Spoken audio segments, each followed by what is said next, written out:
Hi guys, welcome back to my channel, and today I'll be doing a review on this 2007 Mini Cooper S.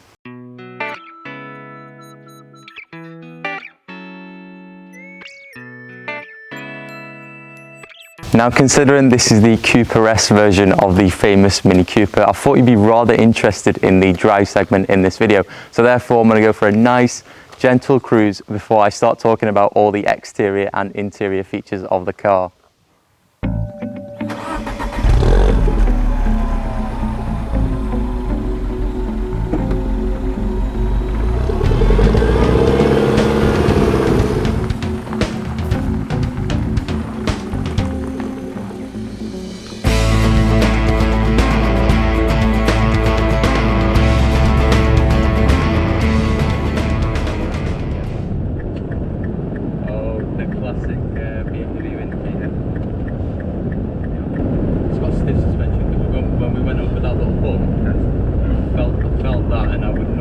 That in a regular car, yeah. Euro Spec. For all you lot that don't know, this has got a 1.6 petrol engine with around 175 brake horsepower and a 0 to 60 time in 7.1 seconds, give or take. So that's probably not enough for the drug dealer that lives around your neighbourhood, but I'm sure it's enough for someone like you or me, because boy, this car is so nippy.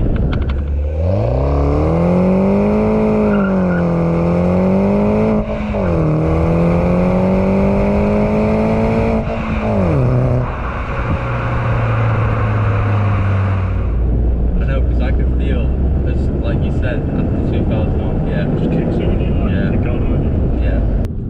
that's what I was going to be. That's what I was going to talk about as well. To be fair, the engines. It's got the 207 GTI engine in it from the Peugeot 207. And they are unreliable. Now I'm just going to cut the drive section short, as the rattling noise from my GoPro does get worse. But to sum up my driving experience with the Mini Cooper S, it has a harsh ride with surprisingly heavy steering. There's barely any room in the rear seats, and the engine is extremely unreliable. Nonetheless, it has one of the best manual gearboxes going. The car sounds amazing, as you do get some pops and crackles on the downshifts, and you can really tell this car belongs down some twisty B roads. And now let's talk about the exterior of the Mini Cooper S, and even after 13 years, this car still looks very similar to the brand new one released this year.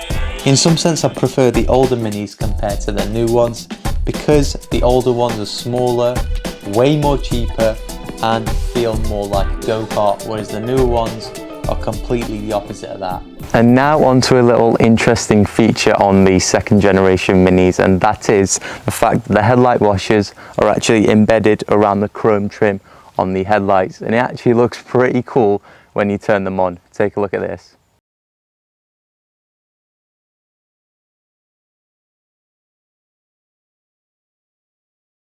And now let's move on to the interior of the 2007 Mini Cooper S. And to be honest, when I first sat in here, I couldn't help but notice there's so many circles in this cabin. First off, you got your key, that's a circle. All the air vents in the car, they're all circles. The pedals, including your footrest, that's all circles as well. The fuel indicator is a circle, which is within a bigger circle.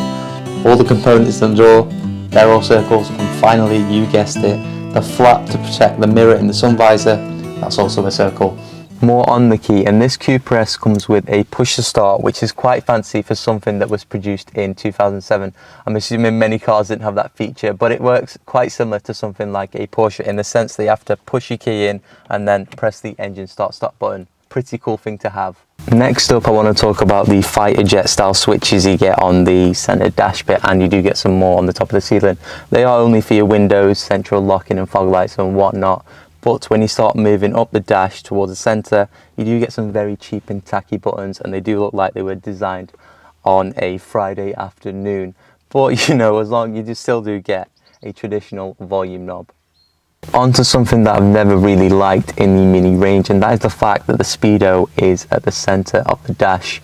I mean, Living in the UK, there's a lot of speed camera vans and I want to know how fast I'm going, so it's kind of a pain to divert my attention away for a second to see how fast I'm actually going. Luckily though, Mini have actually thought about this, and you actually do get a little screen on the Rev Counter, and if you do scroll through some of the options, a little speedo comes up, so it's not actually that bad as you think. So there you go, ladies and gentlemen, that is my review of the second generation Mini Cooper S, and I'll be honest in the sense that this marks the end of the peak era of motoring when you had your EP3 Civics, Mark IV Golfs and E46 M3s. It's just a shame we don't get that anymore.